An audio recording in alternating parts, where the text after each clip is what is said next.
What is up, everyone? This is AJ, your host, and welcome to Turn2Gaming. Hope everyone's having a wonderful day. This is your co-host, Matt Bartram. Tonight's podcast is going to be talking about magic and what it means to us.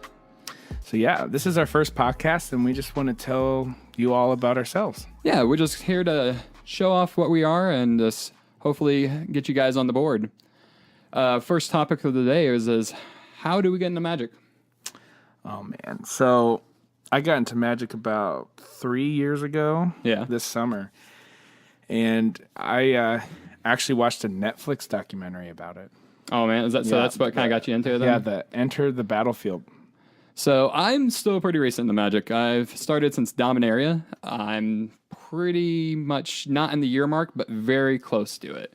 Got into modern just the last 6 months. So really enjoying it.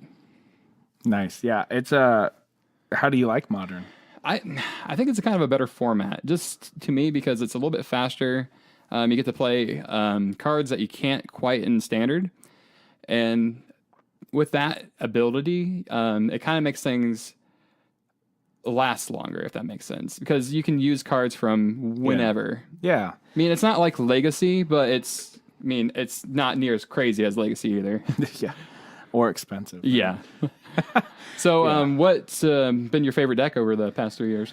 Well, when I got into standard, was it Eldritch Moon? I think was just coming out, and that was, I think, the BFC standard with Collected Company.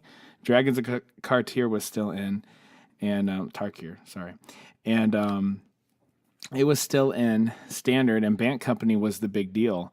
And I was like, wow, this deck is awesome. I really, really want to build it. And it was like $500 to $700. And I was like, yeah, I'm probably not going to be able to build that. So I was like, well, I'm just going to start my way into budget decks. But my favorite deck was probably watching that Bant Company deck. The World Championship was just so cool to watch that year. It was like a 2.5 hour match. It was just quite incredible. Well, I have to say, man. Yeah, what about you? What's your favorite deck? I guess my favorite deck has to be Modern Infect. No. Well, it's just, I got that turn 2 win. Hint, hint. No. That's not how this is going to go. Oh, but man, it's just, I guess before that would be Green Stompy with Galta. I mean, for standard. Yeah, that was your first standard season, right? Yeah, Dominaria. It was pretty crazy because you get to just hammer into your opponent without them like doing much. Well, I'm pretty sure the sequence was Llanowar Elves into Steel Leaf into Ronas into Galta. It pretty much, and yes. I remember you did that quite often at the LGS that we went to, and I was pretty sad about that. Yeah, I think I beat you a couple times with that, huh? So is there any ways that magic kind of improved your life over the years with your playing? Yeah, I think I was a big video gamer, and just playing like competitively, like I would say Halo and all these things, and Call of Duty, just a big first-person shooter fan, Destiny, and but once I found Magic, it really changed my perspective on gaming as a whole. I just was really quite intrigued about the entirety of going somewhere to play and not just firing up a system or, whatever. So it's actually like I actually have a stake in this game with my collection and other things. Like that's just really cool to me.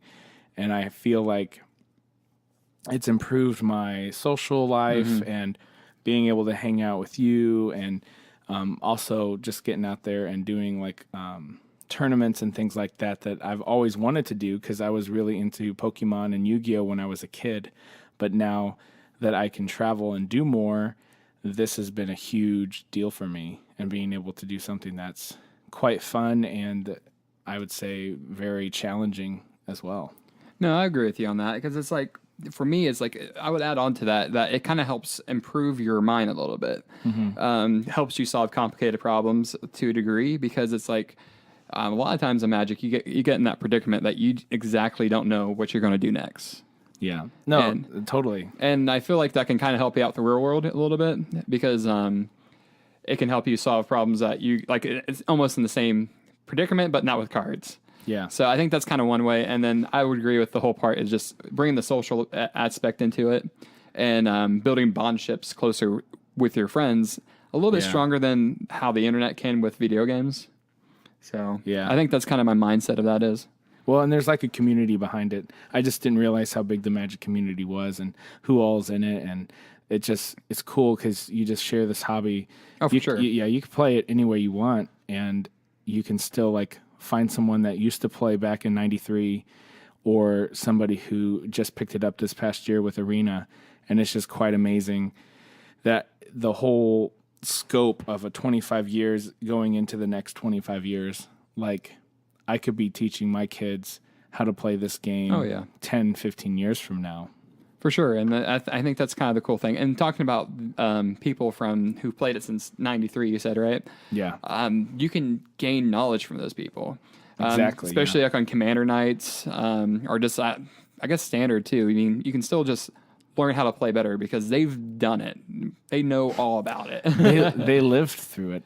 Exactly. I mean, that's kind of the unfortunate part for us because, I mean, I was born in 96. Yeah, I was born in 93. So that is something that I'm always a bit bummed out that I did not find this game a little sooner, because one is the collection building. I mean, I couldn't imagine starting back then and having the collection that I would have now.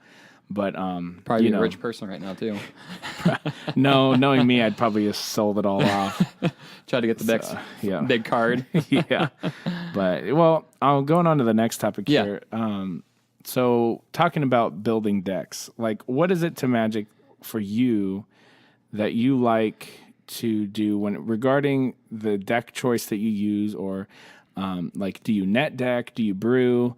Like what is something that you like to do? I mean, I think the main thing is I definitely like brewing, like for local game stores, stuff like that. But a net deck kind of gets a rough call sometimes. Would you agree? Yeah, like a bad connotation there. Yeah, I mean, the thing about it is you're using resources online to help build yourself a better deck. You got somebody who won a big competition, and I would say net decking is very good if you're going for competition, because you get to use resources what they have, and then and if you're a brewer, you can add stuff extra. Because like for when I was for example, last week we went to SCG Cleveland, right? Yeah. And with mine, that was different than mine. I added Nyssa, and everybody's like, "Oh, what's different about Nyssa?" And I was like, "Well, you can use it for if you have like a lot of creatures coming to creature base." Yeah, you can use her +1 ability. Exactly. For blockers. And then I've also added the surgical extractions because of the whole Phoenix going on right now.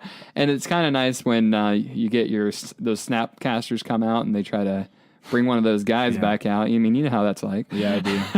That was unfortunate for me. But I will say brewing is definitely probably one of my favorite things to do because I like getting cats out. Hopefully with the podcast, I can hopefully bring more of my brewing skills into this. Yeah. We're going to try to figure that out a little bit, but I think that would be really cool. And I think with comp decks and stuff like that, like when you start brewing decks, you got to figure out, is this going to be a competitive deck, a semi-competitive deck, and a house deck? Yeah. And I guess if you're new to Magic, what's the difference between all those is like a house deck is more like you're going to play with your friends. Or like the homebrew, right? Oh, yeah, you use that term too. Yeah, I mean, it's mostly used for just very, very casual.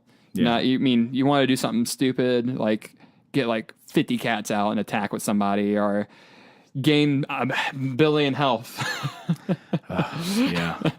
A billion health. A billion health, remember that? Yep. And then I think semi-comp is more for your local game stores. Yeah.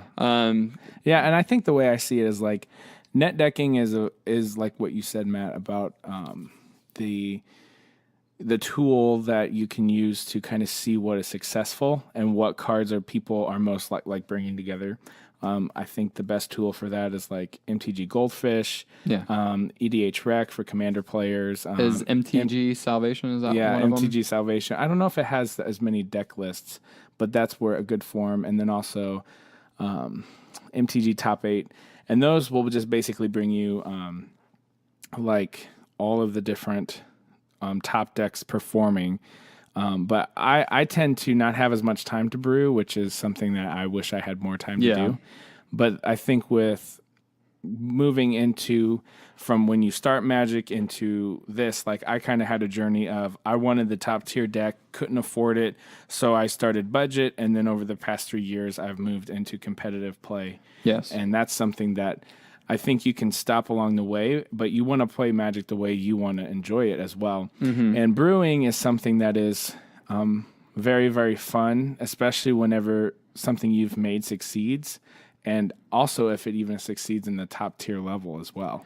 That's something that I would love to be a part of the journey of creating a deck and like all those things and keeping on the curve of the metagame as well. And thinking about like expensive decks, sometimes with you brewing a deck, what was that main deck? It was like $85 mono blue for standard. Yeah. I mean, that was crazy. I'm pretty sure when somebody just brewed that up and like, let's see what I can do with some cheap cards and see what can happen. And you mean, try it out. I mean, it's really fun. Just keep testing stuff out. Yeah. So, I guess for the next topic, the scene of Magic. Where do you see it for standard, modern, legacy, commander? Well, the biggest change I've seen is actually having a online client that runs well, and then it's amazing. We've been wanting to start this podcast since Arena was basically in beta. I guess it still is in beta, but like a year ago or so when Matt started playing. And I think the best way to go about it is just to start either on Arena or do a booster draft or play with what your friends do if they play casually, if they play Commander. And I think that's where you need to start. I think, well, especially since the new sets that's coming out, the pre-release. Yeah, the pre-release. That's how I got in, and then I brewed up a bought 2 boxes of Dominaria. Yeah, I mean, come on, man, I was getting new. You know me, I'm a greedy guy. What's amazing is out of all the boxes we bought, it wasn't until like the 7th or 8th box that we got our first Teferi. Yeah, I think I got a Karn in one of my boxes. Yeah, we got Karns. That was the only thing. Karns and Mox Ambers for days, but... And then we threw those away because we were like, oh, man, this card's crap. We'll look at it now. Now Mox Amber is going to be very useful in this new standard season. So definitely. There's that. And I think to add on to the scene is like... just talking about like the internet alone. I mean, you got community college, Alpha Investments... Bad Boy Gaming. I mean, watching them kind of helps out too. I mean, Bad Boy Gaming. I don't know if he still does, but he done some brews himself, and and he does like budget brews, and that's another thing too. If you ever want to look up, I mean, you can just get ideals of stuff that you want to do in your life, like with Magic. And from going to SCG, it was a really cool experience because you get to see people like I met RK Post. He made my play mat. Yeah, that's awesome. Bought another token off of him. And then also met Bad Boy Gaming, which that was even awesome. More awesome, too. Yeah, that was really cool. That was out of left field. But, I mean, you get to see people. I mean, if you start watching more Magic online, you figure out more people that go to these events, and you can talk to them, and everybody's just really, really relaxed and just here to have a good time. Now, talking about, like, certain ones, I would say the most relaxed, if you don't want to be super duper competitive, I would really recommend Commander. Because in my opinion, like you got to find your play group, but it's pretty relaxed. I mean, everybody's doing their own stuff. You got your comedy person, but it's very political. So that's kind of different. When you're playing standard, modern, or legacy, there's no politics. I'm going to try to kill you the fastest I can. You're trying to win the game. Exactly. I mean, and Commander, I mean, you're still in to win the game, but you're going to try to figure out who you're going to bring with you and then how you're going to break them off. Yeah. So I think that's something I've learned a lot from my 4 months playing Commander using Riz the Redeemed. Nice. Yeah. So I have a Brago King Eternal deck that I love. I love blue-white as a color scheme. So yeah. Now, what about the local game stores? What do you think of this thing of those? I mean, I've always been that like going back to what we talked about earlier about getting into Magic and stuff. Going to the local store is something that is really fun to me and to meet people. and to have a chance to talk to people about anything, not even just Magic, just to get to know people. And I think when it comes to an F&M level event, I mean, I don't think you should have any reservation on bringing any deck. Like, now that I've been playing for a couple years, I feel compelled more to bring a deck that's a little bit more competitive because I want to do well. Yeah. And when you use cards that are a little more expensive or cards that have certain synergies that you've built, like, the deck kind of rolls in a way that you're not fighting it. Whereas if you have built a deck from scratch and you haven't had enough time to test it out, that is something that I ran into a wall with a lot of my first decks that I built, because I just like jammed a whole bunch of cards together and I was like, let's go to F&M, and then I totally get wrecked by whatever decks were there that night. And that happened a lot in Modern as well when I started playing Modern about 1.5 years ago.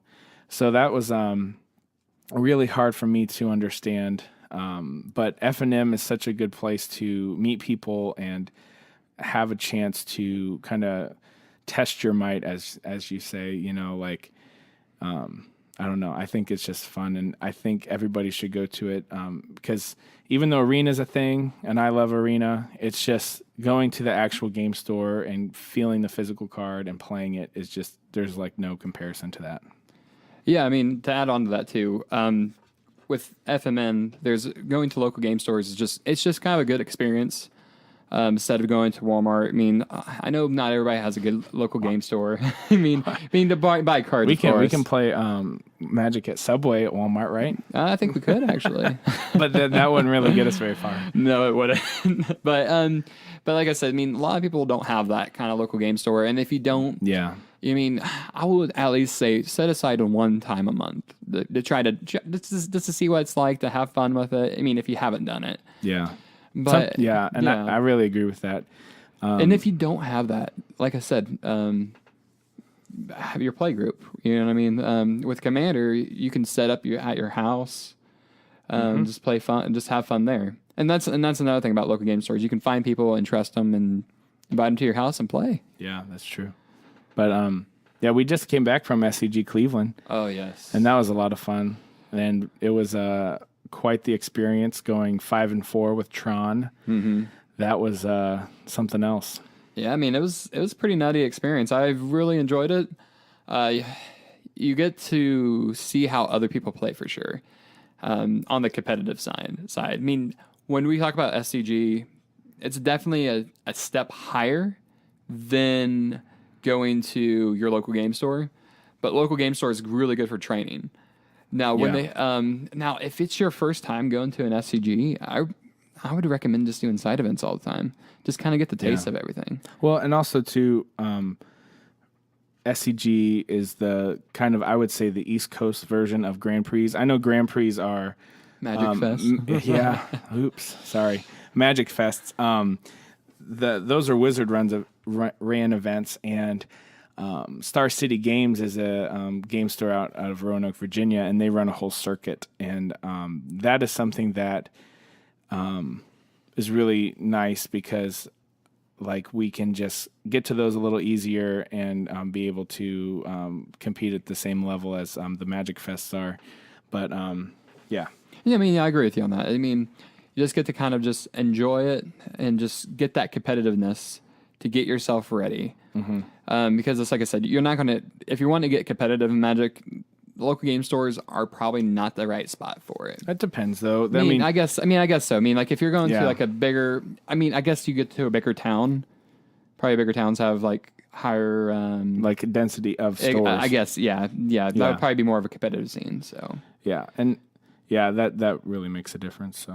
So do we see a lot of people talk about the future of Magic? What's your idea? Is it going to go all digital? Is it going to go physical? Are the cards worthless at this point? No, the cards are not worthless. I personally feel like, and we'll probably talk about this so much, but Magic the Gathering is a game that you can. I've seen over and over and over again is people who get into the game, move away from the game, come back to the game, move away, come back. There's a cycle. It's very cyclical, and it's something that is very intriguing to me because life happens, and you can't maintain your rank on online games like unless you're totally into it. Or I mean, even Magic Arena has some of that, like with the Mythic rank and Hearthstone. Is it like it refreshes every month, doesn't it? Yeah, and I was a big Hearthstone player too, and that's something that is a little rough for me to maintain all that. But however, it's a reward system, so it rewards you for being consistent and keeping going with that. But the future the future of Magic for me looks very healthy. It looks very organic. Like, I feel like for me getting into the game 3 years ago, I'm going to be playing 25 years from now. Even if the game looks completely different and for some odd reason it all goes digital, I'll still have my cards that I can go into my closet and pick them up and put them on my desk and just play and look at my collection that I've built. That's something that, I still have my Pokemon cards from when I was like 5. So, I mean, if you think about that, I mean, being in my 20s now, going into, later in life, I'm going to want to keep playing and have these things. And I feel like, you'll go through cycles of playing different formats. Wizards will come up with different formats and all these things. But I really feel like Magic Arena is the way of the future for digital play, but from what I see, physical card table play will always be there in some form. Sure. I really think that. No, like to even add on to it, as of right now with standard and modern, like I feel like right now with standard, it's having kind of a modern feel to it. Would you agree with me on that? Yeah, I really do. There's the power level is coming back a little bit. I was in the lull of Kaladesh. I mean, Kaladesh and Aether Revolt were super powerful, but they really overshadowed almost all other sets. And they had to ban cards. There was like 6 bans in Standard, which was absolutely incredible. I think the last ban in Standard was a pre-ban of Jace and... Yeah. Or no, I'm saying not a pre-ban. A Standard ban of Jace and Stoneforge Mystic, which then were pre-banned into Modern. So that was a whole thing. And I like reading about all that. It's just incredible that when I start playing, there's 6 standard bans, and luckily I didn't own any of those cards that were banned, but like it definitely was tough for me to keep engaged. So I feel like we have a really healthy standard for sure format right now. And I think going to modern, I think modern is going to keep going. I think because we're about to have Modern Horizons, and it's going to be pretty nutty. Yeah, Modern Horizons is something that I've heard a lot of different opinions on, but I, for one, am super excited about the potential of what this means to the health of the format. I think we're going to be seeing a lot more decks coming in, which is really exciting. Like, I'm hoping maybe we get a cat deck coming on soon. Oh, cat or deck. For Bad Boy Gaming, we might get a goat deck coming up. Yeah. Yeah. He okay. Wow. No, but like I said, you mean... Like I said, though, we get to have more fun with it. Well, and that's and I think with modern coming in, it's just you get to have. Hopefully, we get to get more crazy decks, and I don't think it will. And like I said, might get more like. Well, think about this because you're gonna upgrade decks. Yeah. Well, here's something like Infect might go crazy because they might have a 1/1 Infect haste. No, they're not. That might they happen. will not print a 1/1 20. Let's say that's what they're gonna do just for me. No, they would need to raise the Infect to like 20 if they had that. No, they're not gonna do that. See, this is the thing. Modern Horizons for me, I feel like Control is in a rough spot right now. I mean, granted, Esper Control just was in the finals against Amulet Titan and SCG Cleveland. Yeah. Decks ebb and flow out of the meta. Phoenix has the target on its back, And they're thinking about banning Faithless Looting, which I don't think is going to happen. No, not so. It's not. I think they're going to wait. They're going to wait it out. Yeah, especially because, obviously Wizards knows what's in Modern Horizons. They know exactly with the play design team, for the most part, they know what is going to be in the meta. I mean, we still have a lot of power there as players to come up with ideas, but they've been testing these cards that we don't even know about yet. And I think you forgot one more thing too. The new maybe possibility of a London Mulligan.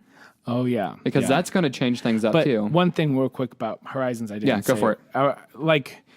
I feel like Horizons is going to bring fringier decks into the meta and make a healthier format of checks and balances. Like I've always felt like some decks hold that torch, like Tron and some others that are like the great balancer of Modern.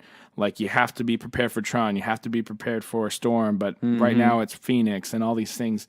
There's this balance, and I feel like yes, with some legacy cards coming in and then some new cards that are just Modern, I feel like it's going to be a little bit crazy at first, and they might have missed a few things, like they wouldn't print a 1/1 haste infector, but they that won't happen. No. That's just my little dream.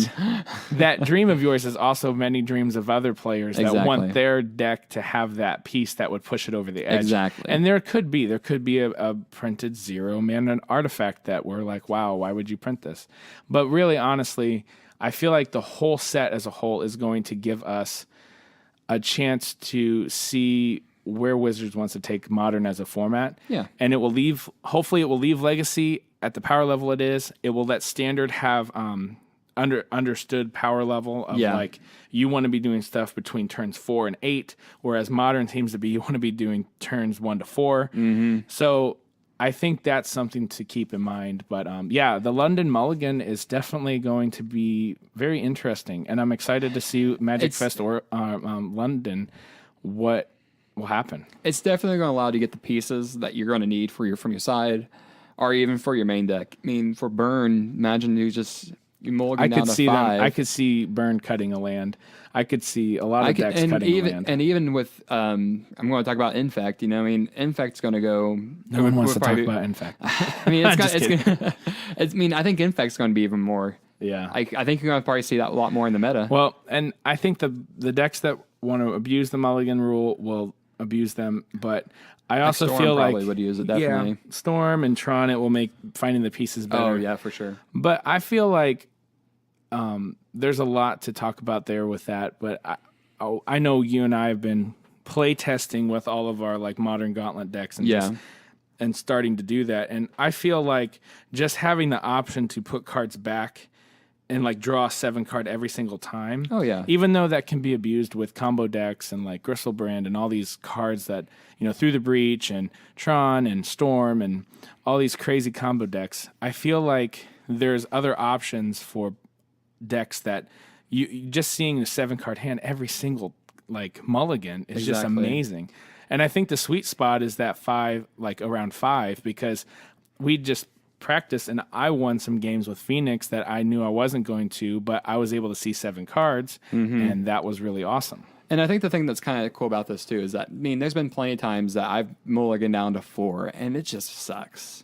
And then you're like, man, I got to mulligan this down. Yeah. And then you pull that next card, you see it, and you're like, man, that's a card I really need. But then if you draw that 7, you know, like, well, this is a redundant card. This might help me. So I'm gonna ship these 3 underneath, and then we're just gonna see where we're at. Like for example, like if in my hand I had 3 Become Immense, I had a mulligan down to, let's say I got a mulligan down to 5. I got 3 Become Immense in hand, 1 Breeding Pool, 1 Infect Creature, and then 1 Pump Up spell. I'm obviously gonna put the 2 Become Immenses at the bottom because I do not need them.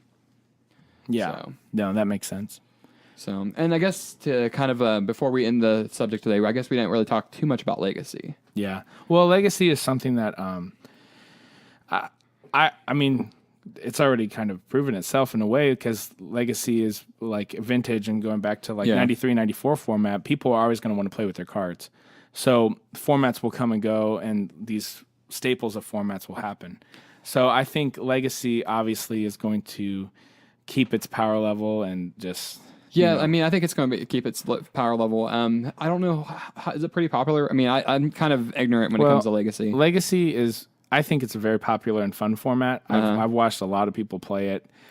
And I think it's, and a lot of them use reserve cards, if I'm correct. Yeah, reserve cards, like that's a whole nother topic. So it's probably a good time to start probably buying those if you get the chance. Yeah, if you have if you have the money, $1,000 to do that. That's the key. But that's kind of the great barrier is the dual lands. But there's there's decks that don't use dual lands and that do just fine. For sure. I know Burn and Death and Taxes doesn't use. I think it may use a Tundra. Yeah. But I've heard of several decks not even bothering with that stuff. So, but obviously, when you invest into Force of Wills and Underground Seas and Tropical Islands and Volcanic, I think I said that right. Tropical Island and yeah, I think you said Island. that right. Anyways, but I guess that's the thing. It's like getting into that format. Like, there's definitely a choice there.